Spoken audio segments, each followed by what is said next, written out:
마태복음 5장 3절에서 12절은 팔복에 대한 말씀이었습니다.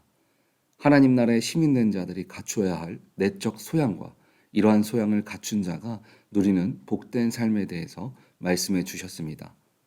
그리고 오늘 본문은 그런 복을 누리는 우리들의 삶이 어떤 모습으로 나가야 하는지에 대해서 오늘 전하고 있습니다.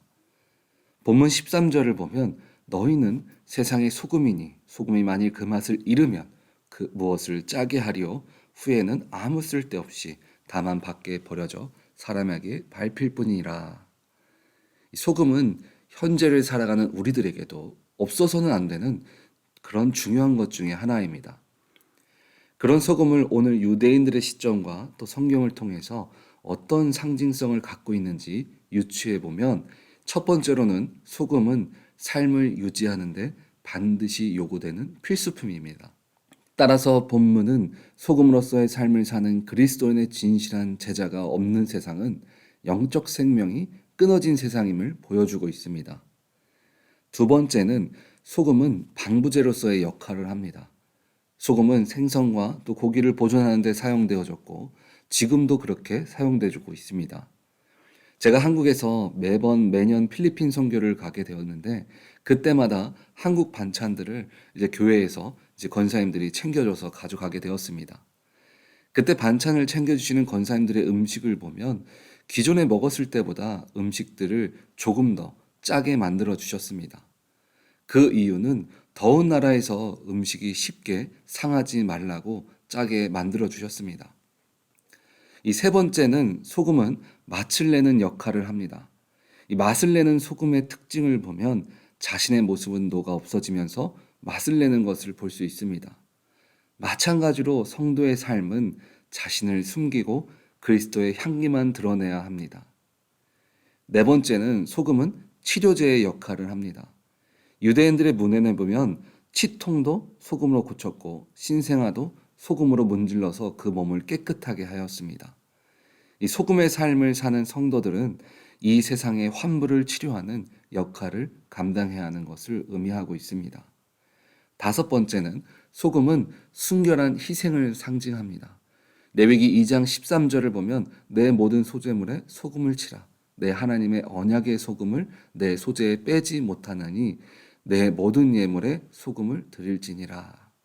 이 구약에서 하나님께 바치는 희생제물은 방부제의 역할과 더불어 제물을 정결케 하기 위해서 소금을 뿌렸습니다. 심지어 한국에서 겨울에 소금은 얼어있는 도로에 뿌려져서 얼음을 녹이고 차가 안전하게 다닐 수 있도록 만들어줍니다. 성도의 삶이라는 것은 하나님께 바쳐지는 제물 위에 뿌려지고 자신의 모습이 없어지는 소금처럼 순결한 희생제물이 되어야 합니다.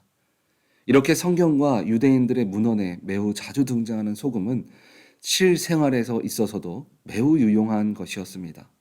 그래서 예수님은 이스라엘 백성들이 성도의 삶에 대해서 쉽게 공감할 수 있도록 소금을 비유해서 우리들에게 말씀을 전해 주신 것입니다. 그런 소금과 같은 영적인 생활을 해야 하는 우리들이 그런 일들을 행해 나가지 못한다면 아무런 능력이 없는 흰 가루를 밟고 다닌 것과 같다라고 성경은 얘기하고 있습니다. 우리는 영적이고 세상 가운데 하나님의 이름으로 쓰임을 나타내는 소금과 같은 사명을 감당해야 합니다. 왜냐하면 우리는 이미 천국의 복음을 받은 자들이기 때문입니다. 그 복음은 우리 마음에 품고 끝나는 것이 아니라 우리를 통해서 우리의 모습과 언어로 다시 세상 가운데 전달되어져야 하기 때문입니다. 예수님은 우리들에게 떠나시면서 땅끝까지 이르러 복음을 전하라라고 말씀해 주셨습니다. 그리고 그 사명은 현재를 살아가는 우리들에게도 동일하게 적용되어지고 있습니다. 신앙의 첫 시작을 보면 나의 상황, 내 문제가 우선되어집니다. 그 시간들을 통해서 주님은 우리들이 주님을 만나는 시간으로 함께 만들어 주셨습니다.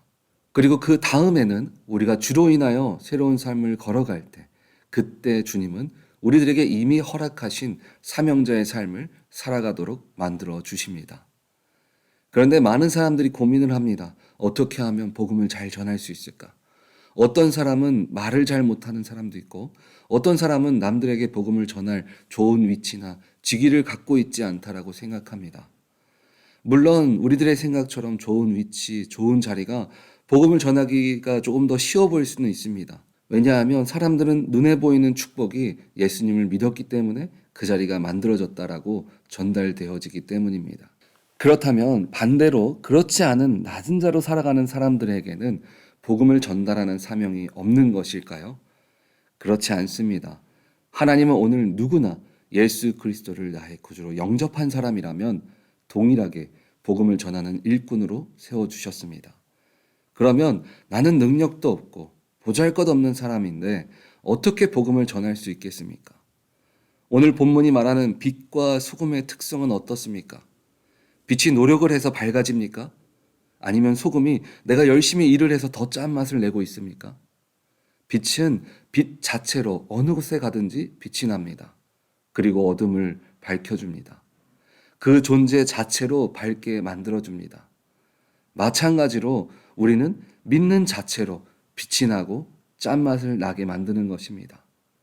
제가 LA에서 사역을 할 때 전도 사역을 위해서 매주 토요일에 교회 문을 열고 지역 주민들을 위해서 더운 여름에 전을 만들고 또 수박 회차를 만들어서 나눠드리는 그런 노방전도 사역을 했었습니다.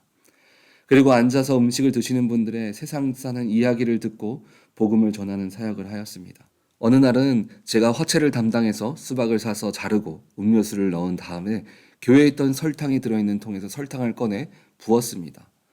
그런데 맛이 이상한 것입니다. 분명 점점 달아져야 하는데 이상한 맛이 나더니 나중에는 너무 짠 것입니다. 그래서 처음에는 수박이 이상한 줄 알고 수박을 다시 사서 만들기 시작했습니다. 그리고 아까 넣었던 설탕통에서 설탕을 또 다시 부었습니다. 그런데 더 달아야 할 화채가 너무 짠맛이 나는 것입니다. 그래서 그 설탕통을 찍어서 딱 맛을 보니까 그 설탕통에 있는 것이 무슨 맛이 나냐면 달고 짠맛이 나는 것이었습니다. 여러 사람들이 주방 사역을 하다 보니까 설탕통에 이름이 써져 있지 않아서 고운 소금을 같이 섞어 넣었던 것입니다. 그래서 아무리 설탕을 넣어도 짠맛이 강해졌던 것입니다. 우리의 신앙도 마찬가지입니다. 세상에는 믿는 자와 믿지 않는 사람들이 섞여서 살아갑니다. 그런데 어떻게 사람들이 그 사람들이 믿는 사람이라고 알 수 있습니까?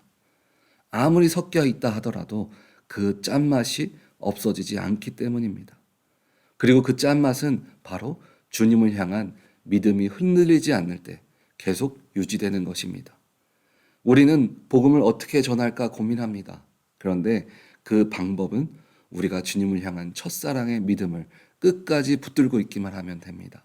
우리가 믿음을 끝까지 붙들고만 있다면 내가 원하지 않아도 우리들의 모습은 믿는 자의 걸음을 걷게 되고 그 믿음 때문에 믿는 자의 언어를 갖게 되는 것입니다.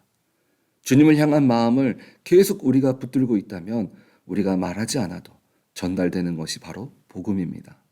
소금은 누군가 그것을 사용하기 위해 뿌려졌을 때 그 역할을 다하게 됩니다. 마찬가지로 우리가 믿음이 전달되어지는 사역은 주님이 소금을 뿌리듯이 우리가 가야 할 곳에 보내주십니다.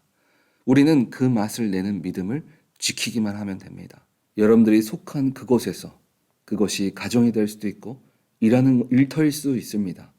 내가 서 있는 모든 곳에서 내가 주님 앞에 예배하듯이 서 나가시기 바랍니다. 그때 주님은 어둠을 밝히는 빛으로 맛을 내는 소금으로 우리를 사용하십니다. 그리고 그곳에서 주님의 영광이 드러나게 하심을 믿으시기 바랍니다. 코람되어 주님 앞에 선 것처럼 어디서나 믿음을 지킬 때 주님이 일하십니다. 우리 오렌지 한인교회 성도님들은 어디서나 나를 통해 주님의 사랑과 은혜와 영광이 늘 비춰지는 복된 성도님들 되시기를 주님의 이름으로 축원드립니다. 아멘.